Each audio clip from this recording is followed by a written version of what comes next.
Are you ready to learn the truth about the harshest winter night in the history of the Great Migration, when people's very existence was threatened?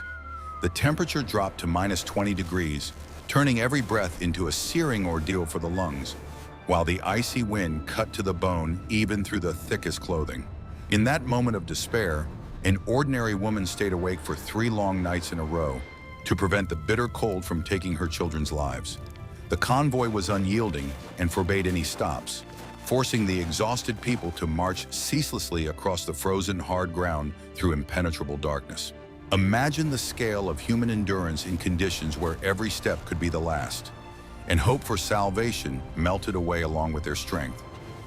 How exactly did these people find the strength to keep moving forward when there was nothing around them but snow and an icy wind? Watch the video to the end, and you'll learn which ancient methods of staying warm allowed them to survive this endless march in the darkness and reach safety. Get comfortable, like this video, and subscribe to the channel so you don't miss new exciting historical investigations.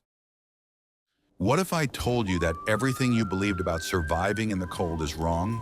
A person's main enemy in extreme cold isn't the freezing air itself, but the wrong way of breathing while walking. My mother knew an ancient method of retaining body heat that required strict discipline with every breath taken. She inhaled air through tightly pursed lips, warming it inside her mouth before letting it into her lungs. Exhalation was done slowly through the nose, which helped preserve precious moisture and prevent dehydration in strong winds. This breathing rhythm synchronized with every step through the deep snow. The old man walking beside her tapped his wooden cane rhythmically, setting the pace for the entire group. They took 1 long breath for every 3 heavy steps and an equally long exhale for the next 3 steps. Such concentration on the breathing process helped distract the mind from the piercing effects of the storm. Proper oxygen exchange maintained a constant circulation of warm blood to the very tips of their fingers. Thick vapor burst from their mouths, instantly turning into tiny ice crystals. These icy flakes settled on their woolen cloaks, covering their clothes with a shiny white hard crust. Mother pulled the edge of her thick woven blanket high up over her face, creating a sort of protective mask. The fabric trapped her exhaled warmth, forming a small air cushion with a positive temperature right next to her skin. This prevented her cheeks and nose from becoming covered in white spots, a sign of the onset of severe frostbite. The air in such cold becomes incredibly dry, drawing moisture from the body with every exhalation. A normal deep breath through the mouth would lead to rapid loss of strength and unbearable thirst. Drinking water along the way was impossible, as all the supplies in the canteens had long since turned to solid ice. Therefore, conserving one's own saliva and moisture in the throat became the most important condition for continuing the many-hour march. The woman periodically bit the inside of her lips to stimulate saliva production. The cold seeped through the seams of their leather boots, turning every step into a serious test of endurance. The people moved almost silently, save for the monotonous crunch of thick snow crust beneath their soles. Sometimes the wind would die down for a few minutes, leaving the column in the ringing, eerie silence of the night forest. In those moments, one could hear the heavy breathing of hundreds of exhausted people stretched out over a vast distance. The woman maintained her steady breathing rhythm, not allowing herself to falter for even a second. The surrounding landscape was an endless succession of bare trees, whose branches creaked ominously under the gusts of the storm. Snow had piled up into high drifts along the edges of the path, narrowing the walkable trail to a bare minimum. Treading into the deep snow was dangerous, as it instantly filled the high tops of her moccasins. Icy snowflakes, getting inside, melted from the body's heat and then froze again, forming a crust on the skin. Therefore, everyone tried to step strictly in the footsteps of the person walking ahead. Following someone else's track significantly conserved the physical energy needed to break fresh ground through the snowdrifts. Mother watched her feet closely, stepping precisely into the indentations left by the old man's cane. Her steps were measured and economical. She tried not to lift her feet too high off the ground. A gliding step on the hard snowpack conserved energy and reduced the risk of slipping on hidden ice. A fall in such weather could result in an injury that would permanently prevent a person from continuing their journey. Breathing techniques, a gliding stride, and constant engagement of the facial muscles form the foundation of basic survival. These simple actions, performed until they became second nature, successfully replaced external sources of heat for people. The human body itself became a furnace if its complex internal processes were properly managed. Knowledge of these mechanisms was passed down among indigenous peoples for years, saving them in harsh winter conditions. I'd love to hear your perspective, so please leave a comment below with your thoughts on these methods, and be sure to subscribe to our channel. The secret passed down from generation to generation lies in the proper layering of clothing materials. A single thick fur is simply not enough to retain heat in the face of a strong, icy headwind.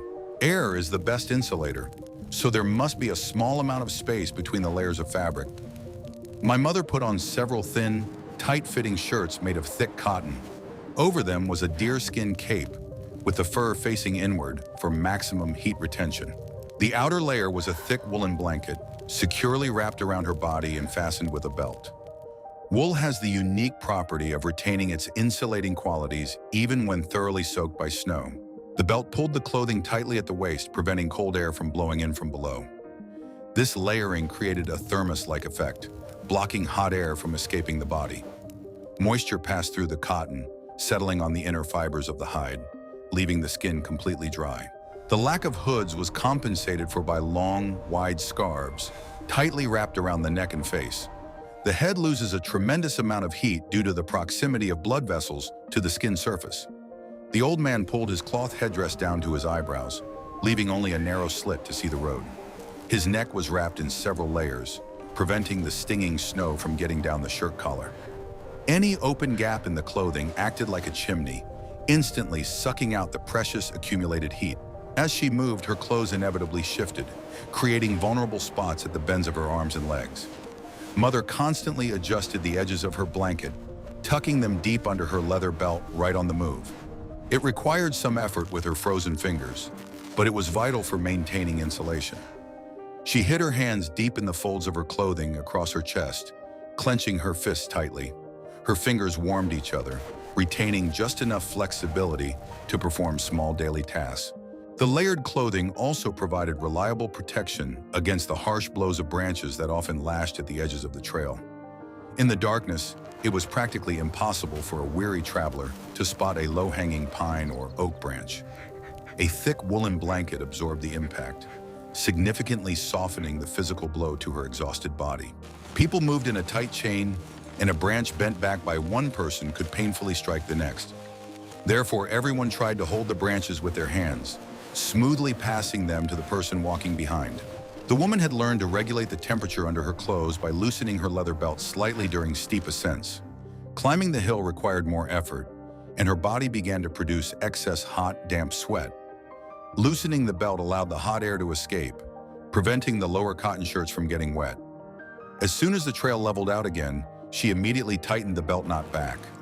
This micromanagement of the climate under her clothes required constant attention and immense inner concentration. The wind sometimes changed direction, striking not from the front but from the side, piercing the column with a cold blast. At such moments, people automatically turned sideways, offering the storm a shoulder covered by a thick blanket. This movement resembled a dance of shadows as hundreds of figures simultaneously shifted the angle of their bodies. They walked sideways, resisting the fierce gusts of the storm without slowing the set, rapid pace of the march. The old man walked slightly ahead, serving as a sort of guide and windbreaker for the woman. The clever use of fabrics saved people from freezing instantly on the most exposed stretches of the path. Fur, cotton, and wool worked in perfect harmony, serving as a reliable, portable, warm fortress. Without this simple yet proven knowledge, the night on the icy trail would have ended much sooner. I wonder how this topic is perceived in different parts of the world. Where are you watching from? In the next chapter, you'll learn what hidden muscle techniques helped generate inner fire. What I am about to reveal is a hidden truth that everyone keeps silent about in conventional historical accounts. Ordinary walking is completely insufficient to warm the upper body muscles in conditions of extreme cold. The old man taught the woman a special muscle tension technique that did not require stopping or swinging her arms in the wind. This practice involved alternately strongly contracting and relaxing various muscle groups hidden beneath their clothing. These isometric contractions force the blood to circulate faster, generating a significant amount of life-saving heat. Her mother began by clenching her fists tightly and for a long time, hiding them deep beneath a protective layer of wool. She would tense her hands until her knuckles turned white for a few seconds, then suddenly and completely relax her fingers. As she relaxed, fresh warm blood rushed to her fingertips, relieving the painful numbness. Then she moved on to her forearm muscles, tensing them as if she were lifting a heavy boulder. Each such internal effort required additional oxygen, so she had to speed up her breathing slightly. Her legs were already under enormous physical strain from the constant movement across the rugged, icy terrain. However, there were special microscopic movements she could make to prevent sudden cramps in her calves. With every step, Mother tried to press her toes firmly against the stiff inner sole of her moccasins. This created additional strong tension in the arch of the foot, forcing stagnant blood through the distant capillaries. The blood did not freeze in the lower extremities, which significantly reduced the risk of tissue necrosis in the toes. Isometric exercises severely depleted a person's internal energy reserves, requiring immense concentration. Therefore, it was absolutely impossible to perform them continuously throughout the long, freezing night. The woman performed short cycles of exercises, alternating them with periods of complete muscle relaxation. About 10 minutes of intense, hidden exertion were naturally followed by 30 minutes of a normal, economical walking pace. This strategy allowed her to carefully conserve her body's heat reserves without pushing her weakened body to the point of complete muscular exhaustion. The temperature continued to plummet, turning the trunks of tall trees into icy columns ringing with frost. Sometimes the huge trees emitted a loud crack as moisture frozen inside the wood violently tore apart the fibers. These sharp, frightening sounds resembled gunshots, causing the exhausted travelers to flinch in surprise. The guards looked around nervously, adjusting their heavy weapons with hands frozen in their gloves. The woman paid no attention to the noise, completely immersed in total control over her body. The old man would periodically touch the woman's shoulder lightly with his elbow, signaling the start of a new exercise cycle. They understood each other perfectly without a single word, relying on this tactile connection in the absolute darkness. Words came too hard in such bitter cold, the dry, cold air burning their defenseless throats as they spoke. Their silent solidarity and the synchronized performance of the exercises gave them additional, powerful moral strength.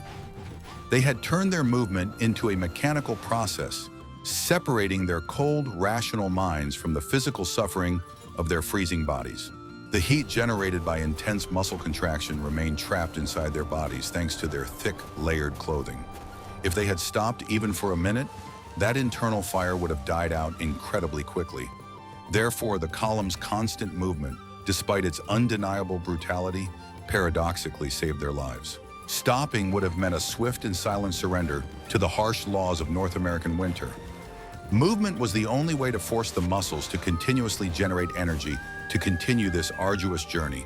This hidden exercise became a sturdy, invisible shield against the penetrating cold that froze every careless movement. It required only unyielding willpower and a deep understanding of the biomechanics of one's own human body. My mother continued to stubbornly clench and unclench her fists, feeling the faint pulse of life in the very tips of her fingers. These ancient survival methods proved exceptionally effective in the most inhuman conditions of the winter crossing. If you enjoy this dive into the history of survival, please like this video. I discovered this by chance while studying the arrangement of people in a marching column through archives of old records. People did not walk as a chaotic, scattered crowd. They intuitively formed into specific, tight aerodynamic formations. The strongest and tallest men voluntarily took their places at the vanguard, bearing the brunt of the headwind. The rest followed closely behind them, using the corridor of calm, sheltered air formed behind their broad backs. It vividly resembled a wedge of migratory birds, where a strong leader cuts through the resistance of the environment for everyone else. The old man and the woman remained constantly in the middle of the group, securely surrounded by the bodies of their resilient fellow tribesmen. The distance between the walkers was kept to a minimum so that the icy wind could not break through the gaps that formed. Sometimes the gusts of the storm wind grew so strong that they simply knocked the exhausted people off their feet onto the icy ground. At such critical moments, the entire group leaned forward in unison, pressing their shoulders against an invisible, powerful wall. The combined weight of dozens of people prevented the storm from breaking through their reliable, protective human formation. The column was constantly in motion, as those walking in front quickly lost their strength. The process of changing the lead always took place smoothly, without stopping the general movement of the long, stretched-out column. A tired person would take a short step to the side, letting the column pass by and gently fall into the rear. In this way, every traveler had the opportunity to rest a little in a protected zone after an exhausting struggle against the wind. The woman accepted this protection with immense gratitude, conserving her meager strength for her many hours of physical exertion. As they crossed the open, snowy hills, the living wedge formation became even denser and tighter. On the high ridges, the wind encountered no obstacles in the form of trees and reached its maximum destructive speed. People lowered their heads to their chests, covering their faces with the wide edges of their frozen, heavy blankets.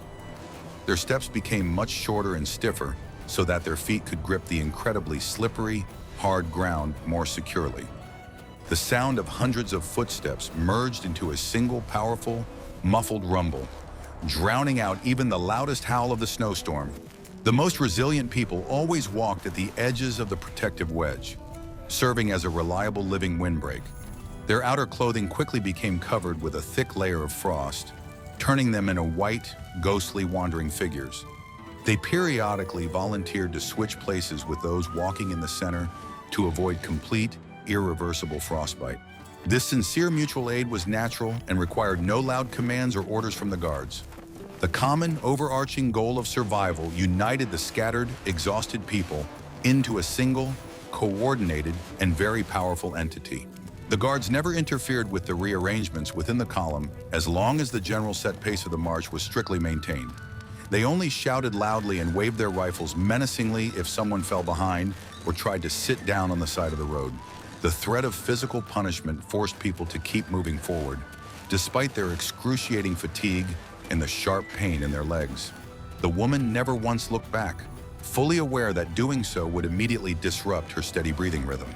She looked only at the old man's hunched back, which served as her only reliable guide in the night. The snow beneath their feet quickly turned into polished, slippery ice due to the hundreds of hard soles that had passed over it. The formation was a great help in maintaining a fragile balance on this incredibly dangerous stretch of the frozen route. If someone happened to stumble, their neighbors immediately caught them by the arms, preventing them from falling hard to the ground. Forming a tight wedge proved to be a brilliant natural response to the harsh conditions of the open prairie. It allowed them to conserve a tremendous amount of vital energy that would otherwise have been spent in a solitary struggle against the elements. The mother continued her arduous journey, relying on the collective strength and centuries-old knowledge of her people. Do you agree with this? In the next chapter, you'll learn how they coped with this terrible weather by controlling their perspiration. During prolonged periods of intense physical exertion, the human body inevitably releases large amounts of moisture through the pores of the skin. In the bitter winter cold, this sweat becomes the most terrifying and incredibly treacherous enemy of any traveler. If the inner layers of clothing get very wet, they will instantly lose all their vital thermal insulation properties. The moisture will begin to cool rapidly, drawing precious heat from the body at a truly catastrophic rate and with devastating force.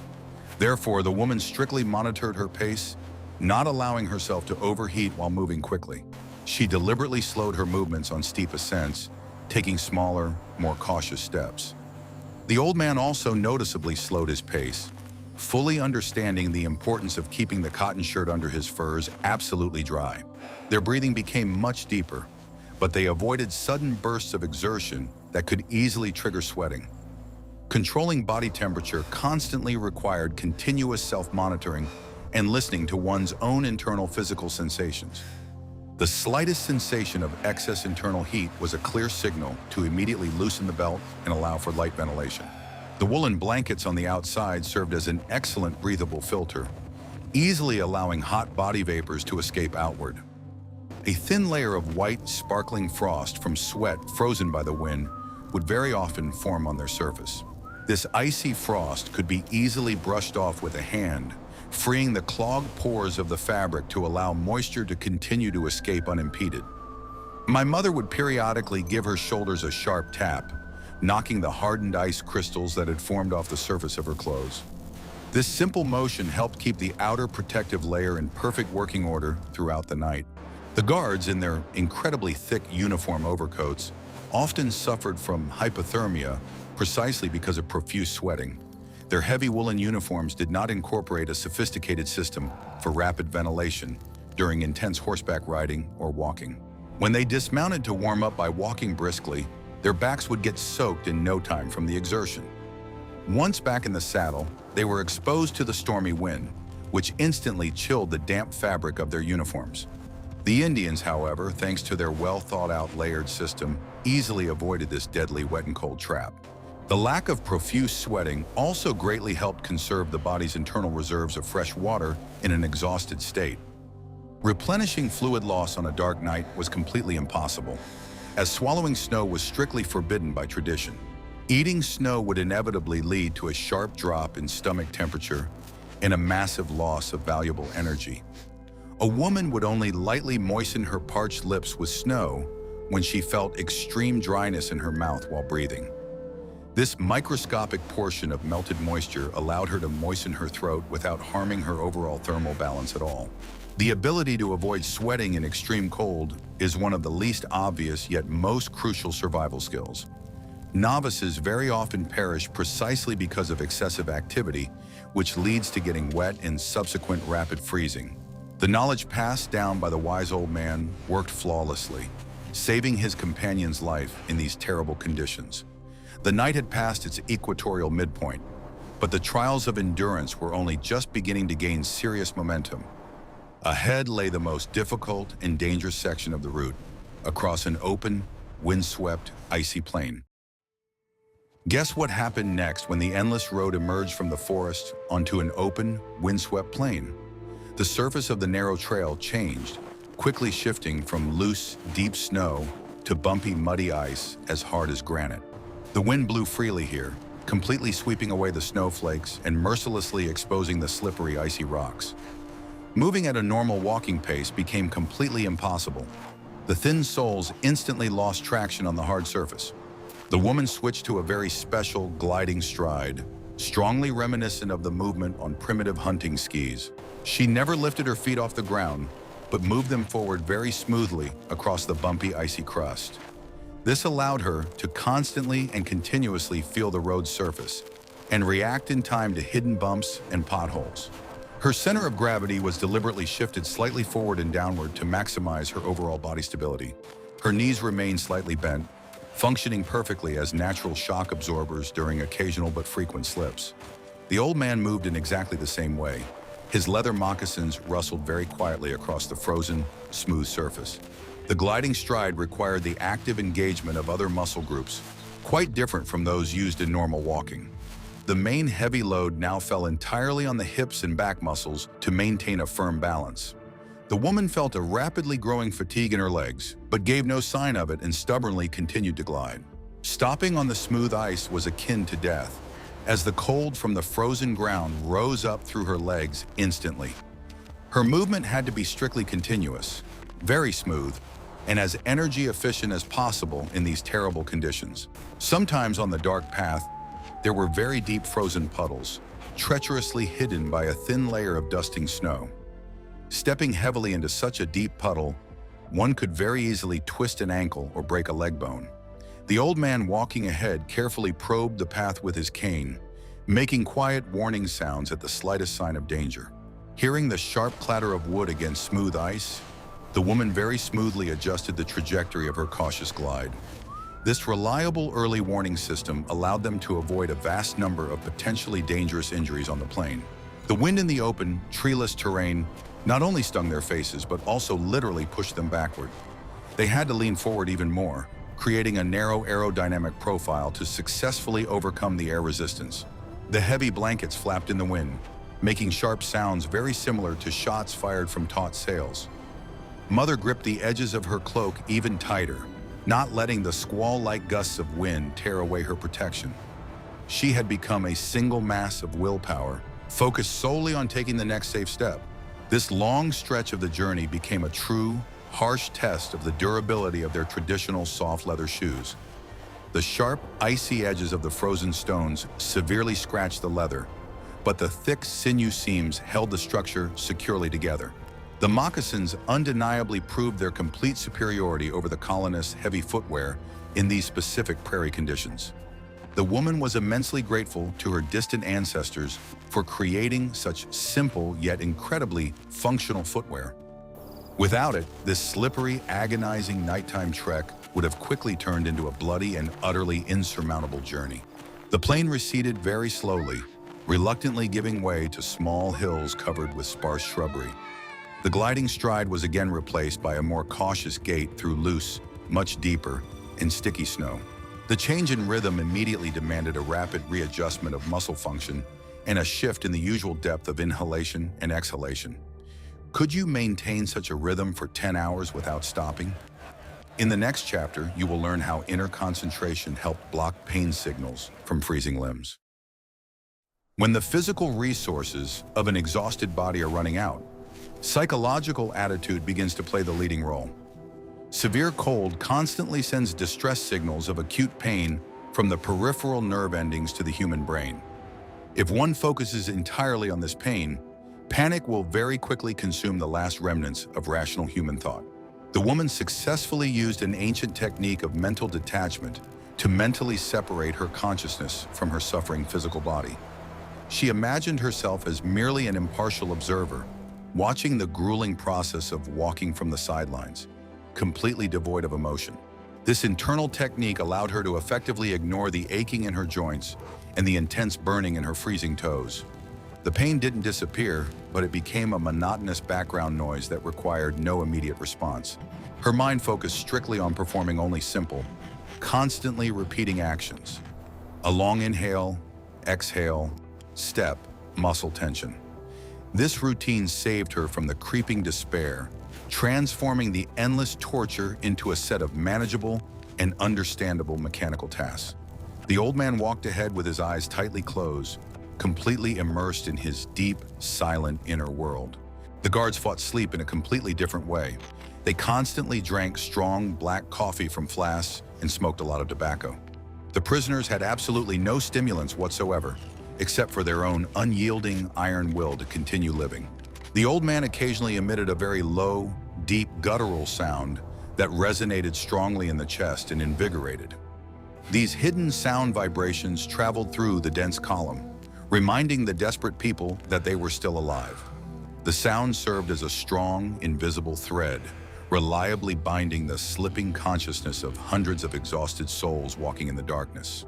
Waiting for dawn was the most grueling psychological ordeal, as the long night seemed truly endless. Watching the sky brought no relief whatsoever.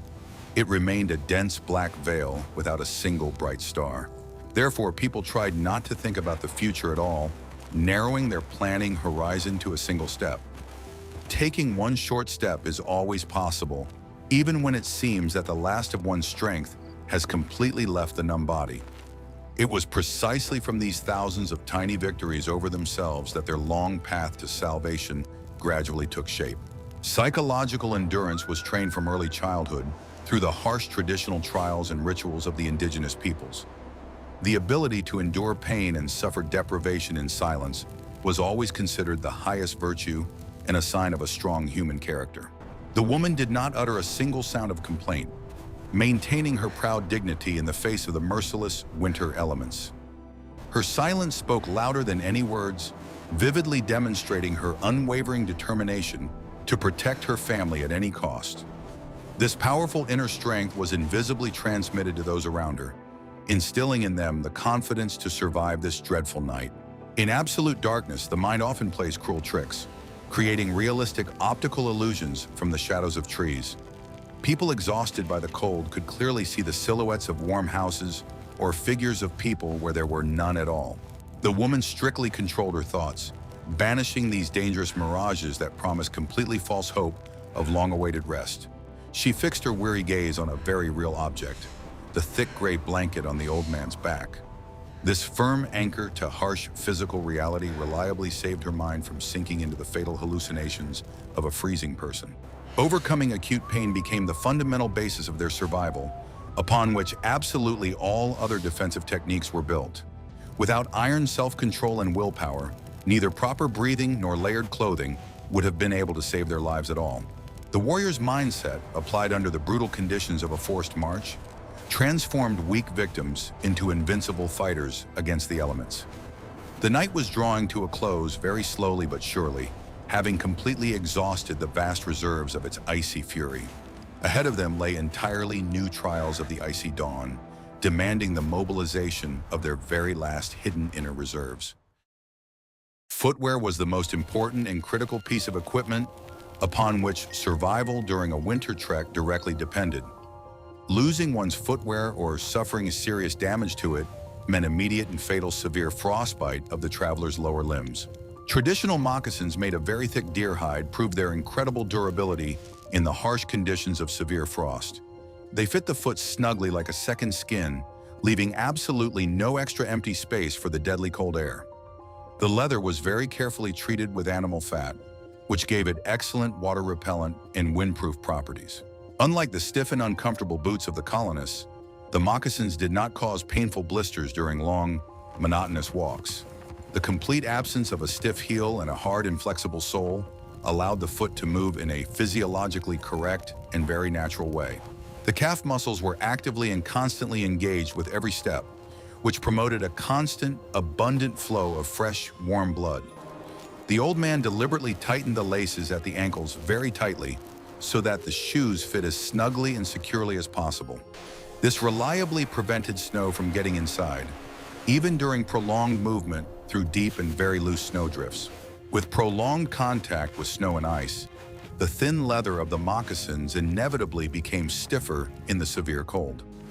To quickly restore their original elasticity, the Indians would actively knead the shoes with their strong hands during short stops. However, there were absolutely no stops that night, so they had to knead the frozen moccasins right in the midst of the arduous trek. People deliberately stepped hard on the sharp edges of pits to sharply bend the sole at an extreme angle. This rough physical impact easily broke the ice crystals in the pores of the leather, restoring the flexibility necessary for movement. The escort soldiers very often suffered from frostbite precisely because of their heavy, standardized, and rigid army boots. The thick leather of the uniform boots froze solid, quickly turning into heavy, icy blocks on the feet of the unfortunate riders. Sweat constantly accumulated inside the closed boot, unable to evaporate through the thick material and quickly freezing. Many of them suffered very serious foot injuries, despite the constant availability of warm overcoats and hot campfires. The traditional, deep Native American knowledge of shoemaking proved far better suited to the local harsh climate. The shape of the moccasin, completely devoid of protruding hard edges, also greatly facilitated light and rapid movement across the hard-packed snow. The smooth contour of the footwear did not catch on the roots of old trees or thorny branches sticking out from under the snow. This significantly reduced the high risk of accidentally falling in pitch darkness while moving through a dense crowd. His stride always remained light and gliding, which saved an enormous amount of energy throughout the long night. The old man moved absolutely silently. His soft shoes blended perfectly with the harsh and unforgiving winter landscape around him. An important additional layer of protection was provided by high leather gaiters, which were securely fastened over the tops of his moccasins. They covered his legs up to the knee, perfectly protecting his calves from sharp, prickly bushes and sinking into deep snow. The gaiters also created an additional powerful windbreak for the ankle joint, which was highly susceptible to rapid and dangerous hypothermia. My mother tightened the gaiter straps very securely so that they would not slip at all during intense and rapid gliding strides. This well-thought-out, two-tiered system of foot protection had been refined over centuries of life in the vast expanses of North America. Traditional moccasins were by no means merely footwear. They were an incredibly complex and perfect tool for survival. Their ingenious design took into account absolutely every feature of the local geography, climate, and biomechanics of the human body during prolonged walking. It was precisely this unassuming footwear that allowed thousands of exhausted people to survive the terrifying nighttime treks across the icy hard ground. Without them, their fragile resistance to the cold would have been broken in the very first hours of this endless death march.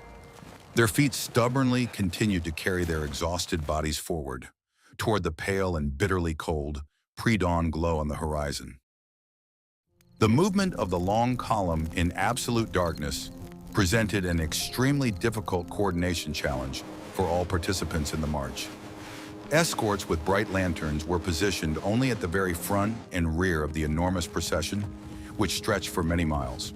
The people in the middle were completely on their own, relying only on their heightened senses and the help of those walking beside them. The old man used his wooden cane very effectively, not only as a reliable support, but also as a blind man's sensitive probe. The cane transmitted faint vibrations from the ground, alerting him in time to the presence of slippery ice, loose snow, or solid ground. Sound also became the most important and indispensable navigation tool in the absence of any visual landmarks for the travelers. The sound of snow crunching underfoot varied greatly depending on the density and thickness of the snow cover on the trail. A dull, soft sound meant safe, deep snow, while a very sharp, ringing creak warned of treacherous, slippery ice. The woman listened incredibly intently to the steady rhythm of the footsteps of those walking ahead to prepare in advance for a sudden change in terrain. This natural acoustic radar allowed the large group to move in perfect unison and avoid mass traumatic falls in the dark. The shape of the tall snow drifts on the ground could also easily indicate the correct direction of travel to very experienced travelers. Long snow drifts always form as elongated tongues strictly in the direction of the strong winter wind prevailing in the area. Carefully stepping on the edges of these snow ridges, the old man clearly understood how the winding trail was situated relative to the windrows.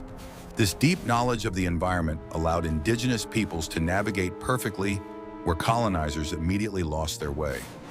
Nature, despite its merciless harshness, always left reliable clues for those who knew how to read them correctly. The density of the human column itself served as an excellent physical barrier, completely preventing people from scattering into the dark forest. Each person constantly felt the warm shoulders of their neighbors to the left and right, which reliably kept them within the dense flow. If the pressure of the human mass on one side weakened significantly, it clearly signaled the approach to the dangerous edge of a cliff. My mother instinctively and quickly pressed closer to the safe center of the group at the slightest change in the density of the human mass around her. A herd instinct, in the best sense of the word, ensured the collective safety of each individual, exhausted participant in the march. The terrain was determined solely by the increased muscle tension in tired legs with every new step. A steep ascent immediately set the calf muscles ablaze, demanding an immediate change in breathing rhythm and walking speed. A gentle descent provided brief relief, but always required heightened concentration to keep the body from sliding down.